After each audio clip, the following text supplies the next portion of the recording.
Chapter 1: Preparations. With 23 years of age, I had it all. A great job as a graphic designer, having finished my apprenticeship with honors 2 years prior, a nice boyfriend, and living in a fantastic apartment in a period building full of stunning details, old wood flooring and ground molding. All that in the cute German city of Wiesbaden. Wiesbaden was full of beautiful old architecture, parks and hot springs. It was also full of old people, or what I considered old. And some ancient people too.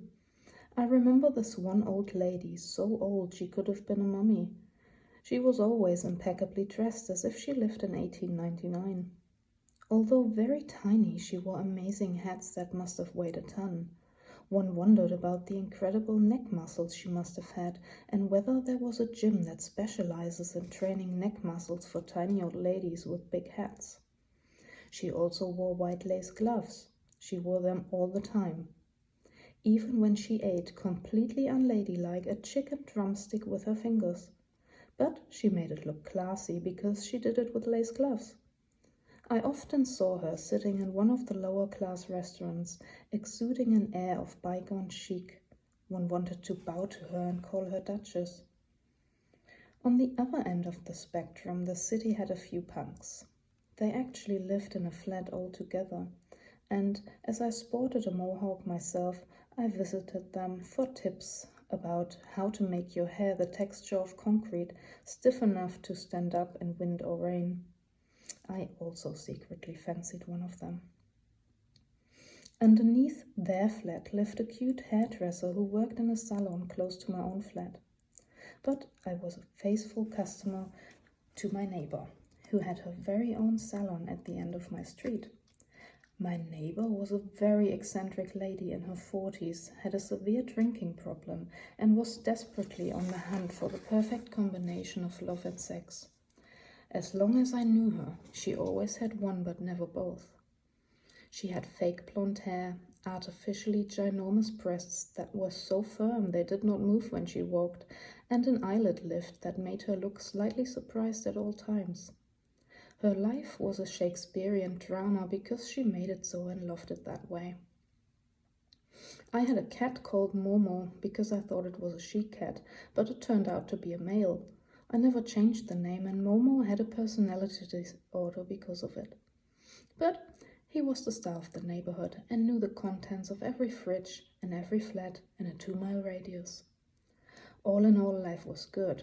That is what I tried to tell myself, but it was boring, that's what it was. I was 23 years old, for crying out loud, and I lived the life of a 40-year-old as far as I was concerned. There were 2 ways this could go.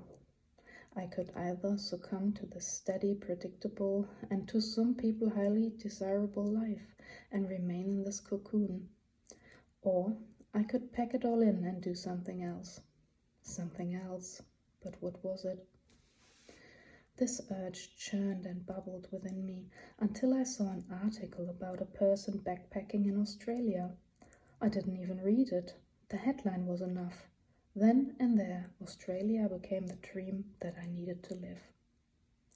Australia had never crossed my mind before, not even the farthest outskirts of my mind. I knew nothing about it, but that didn't matter. It was what I would do. I would backpack. What did that even mean? That didn't matter either. I would backpack Australia, whatever that meant. And because I am as stubborn as a mule and had to prove myself to myself, within 2 weeks I quit my job, let go of my flat, and started to sort through my belongings. I had been in that flat for only 2 years and was flabbergasted by the mountains of rubbish I had collected in such a short space of time, under the false illusion that hand-carved wooden boxes from India for 10 different loose-leaf teas are absolutely essential. You attach your heart to the strangest things when it is empty. In German, there's a word called Habseligkeit. There's no real translation for it in English because it is such a weird concept, unique to the German character. Translated directly into English, it would say something like personal property with soul, or soul property. It really describes the utter possessiveness and thing-oriented nature of Germans. What does it say about a culture if it has a word in its vocabulary that does not just say property, but treats property as more, something dear, almost living? It is odd to me now. Anyhow, I packed all my soul properties into boxes that were far too big to be lifted ever again. But lifted they were during the hottest summer Germany had seen in years. I organized this move as well as I had organized my travels, which is to say, not at all. But I did organize my boxes. Somewhat. I labeled them really neatly. Some boxes said books. Brilliant. Others said kitchen. That's okay. But most of them said stuff or diverse. Well, what can I say? An organizational genius I am not. From birth, this German trait seems to have been missing from my character. My mum arrived the day before my soul properties were supposed to be transported from ancient Wiesbaden to my home turf in the even more ancient Fulda and its surroundings. She watched as I packed the last sorry remnants of my household into boxes that were far too big and helped me decide whether these leftovers should go into stuff or diverse. On the hottest day of the summer, my biological father planned to arrive with my uncle's trailer, and my stepdad, who my mum had just separated from days before, was also set to arrive with his van. In unison and harmony, they were supposed to empty my flat. How that unison and harmony was to be achieved was yet unclear. Before both my mum's exes arrived, we decided to better start the day with some shots to survive what lay ahead. My eccentric hairdresser neighbor came to the rescue and took over all communications with the sweating and swearing men, insulting them whenever possible and directing all the going-ons, while Mum and I, slightly tipsy, just quietly carried one box after another to the vehicles. We schlepped and hoisted, tying cupboards and chairs down. We managed to pack everything so tightly that it only took one drive. That would have been a high-fiveable moment, but the real work began when we arrived in Fulda. Everything needed to be untied, unpacked and schlepped again, to be stored in 3 different attics, which could only be reached through tiny scuttles, small ceiling openings, reached by flimsy ladders. Try hoisting an oversized, overweight box up a steep, narrow ladder through a ridiculous hole in the ceiling, while bossy grandmothers share crazy ideas about managing the task, like, put it on your head. We are talking about 70-pound boxes the size of a crib. Then, same grandmothers who owned the attics tell you to push the impossibly large boxes into the farthest corner of the 4-foot crawling space height, boiling hot attic. You just want to die. After the boxes were stowed, I needed to get a move on because I didn't want to stay in my suffocating hometown under the watchful eye of relatives and friends. I didn't want to be who I was for them. That's why I left home in the first place. I loved all of them with all my heart, so much that I ached, but I felt utterly misunderstood and that I would never be accepted for who I really was. I thought I had to constantly pretend to be someone else in order to fit in. I know better today. Most of my family loves me for whoever I am, whatever I do, however impossible it may seem to them. So, I needed to get a visa for Australia as soon as humanly possible. I hadn't even considered things like visas and work permits when I packed up my life and portioned it into labeled boxes. I found out it would take 3 months to get a working holiday visa. After some phone calls to the Australian embassy, the bureaucracy paper wars began. I had to prove I had the required amount of money in my bank account, a return ticket and medical insurance. I had neither. But I convinced a few friends to transfer their savings onto my account for a few days, so it looked good enough for the embassy. I also had to have a medical exam done by a doctor contracted by the Australian government to prove I would not bring deadly diseases into their country, kill all of their citizens, and take over the smallest continent on Earth. Such a doctor was to be found in Frankfurt. Meanwhile, I convinced my mum to join me in Australia for a while. She could sever the ties with her cheating husband, move forward, and have a new beginning, whatever that was. To my astonishment, she said yes. At first, I thought, how could she hijack my travels?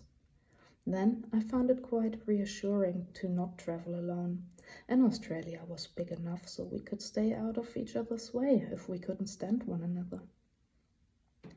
We discovered Mum could not apply for the same visa I was applying for. The working holiday visa was only for people under 31 years of age. That means that at age 31 you better be sedentary and not move from Germany. After all, you have to bring in tax money. Absence would be unacceptable, antisocial, and plain selfish. The German pension funds were low anyhow, and my mother's absence would surely tip the scale to financial ruin. According to German thought, the best thing for the financial health of the state was to be 31 years old and married with 4 kids. A 3-month tourist visa was the best they could do for Mum. No working permit whatsoever, but even for a tourist visa she had to have a doctor's examination. So we found ourselves at a clinic in Frankfurt to get lung x-rays to take to the embassy doctor.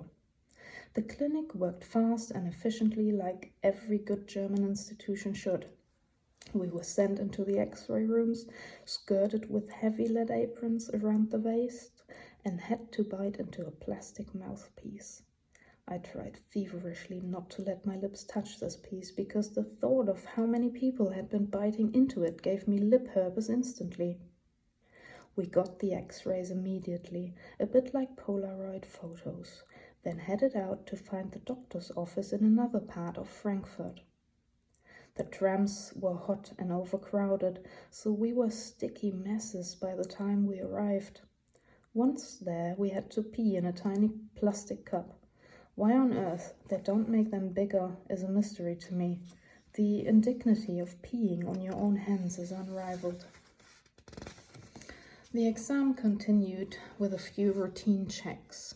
We then had to answer a litany of questions about family illnesses, of which we have a lot. Not us personally, thank God, but we seem to have an assortment of all diseases amongst our relatives. Obviously, we blatantly lied to the good doctor, telling her we were the healthiest family on the planet, so as to not ruin our chances of a visa.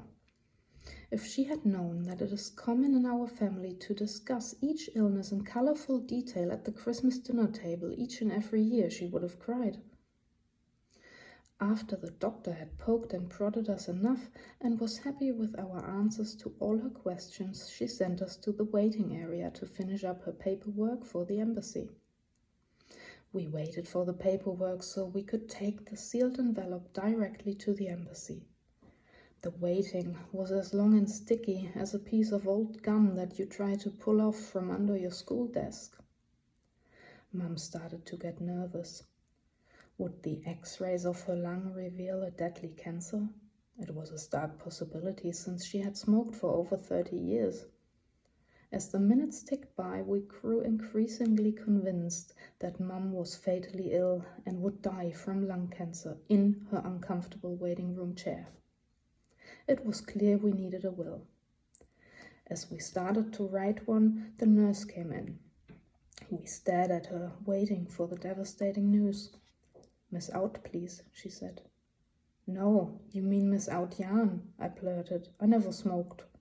"No, Miss Out, please, this way." I followed the nurse, who was somewhat confused by my reaction. My mum seemed relieved, while I was fuming with anger that I, as a militant anti-smoker, should die of lung cancer. Surely this was my mother's fault. She had polluted the air I had to breathe, smoking her nasty Marlboro cigarettes all the time. I was too angry to die. The doctor told me to sit. Wouldn't it be better if I lied down in my condition, I wondered? But I did what I was told for once and sat opposite the doctor to wait for the blow. Miss Out, your urine shows traces of a bladder infection. I cannot give you the paperwork for the embassy. What? I had urine in my lungs? No, hang on.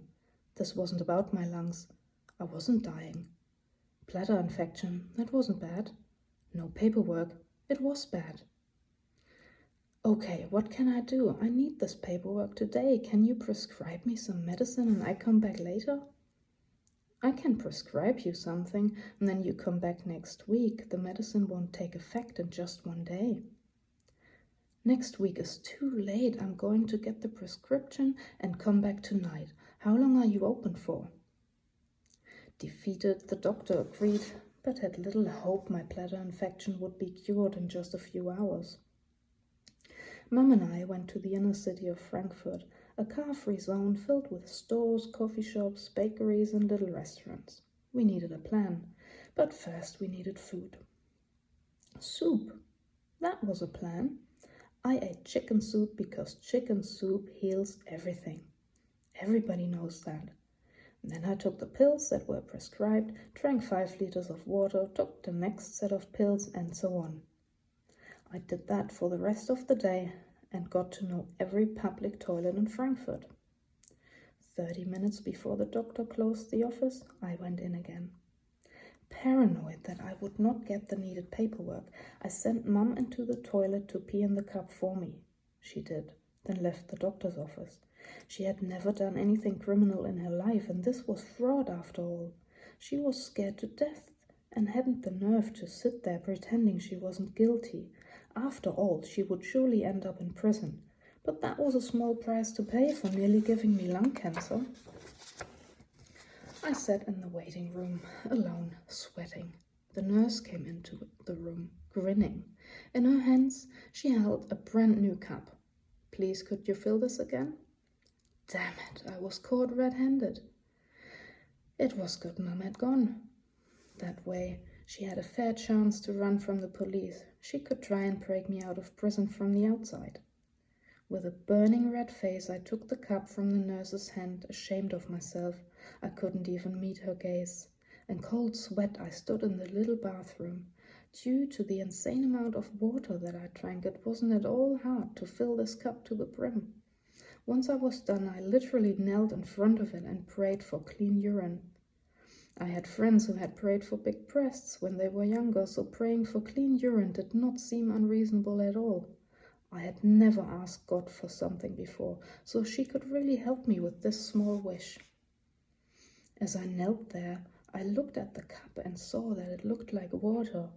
Not a big surprise after the day I had, but now I was fretting about the fact that the doctor would surely think I had filled the cup with water instead and was trying to swindle her a second time. It couldn't be helped now. I handed in my cup with shaking hands and waited for the police. Instead of sirens, the doctor came into the now empty waiting room. I was the last patient.